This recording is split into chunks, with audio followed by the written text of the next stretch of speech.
Sports stakeholders in Uganda have been urged to take the fight against doping more seriously as the country moves to fully implement the national sports and doping regulations.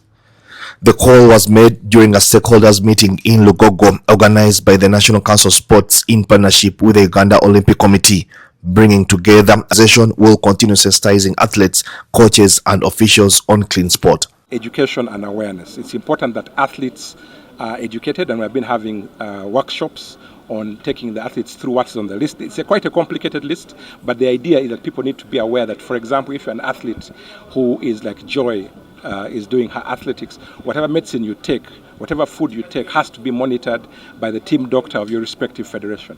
So we need to know, what are you eating?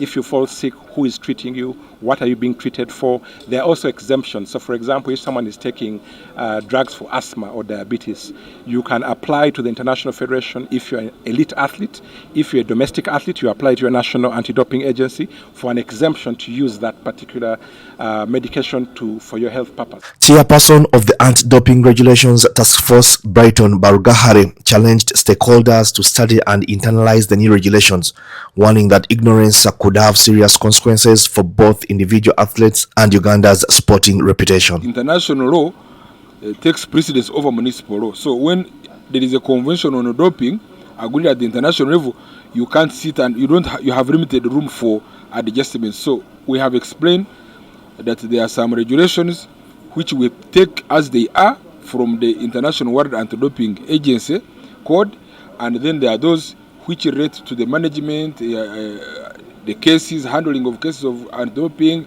And so our prayer is that the sports federations and associations get time to work with us, because as I said, the NADO is still a young organization. We have not met all the federations, we do not know all of them, but we have the list from the National Sports Council. So we shall use that one.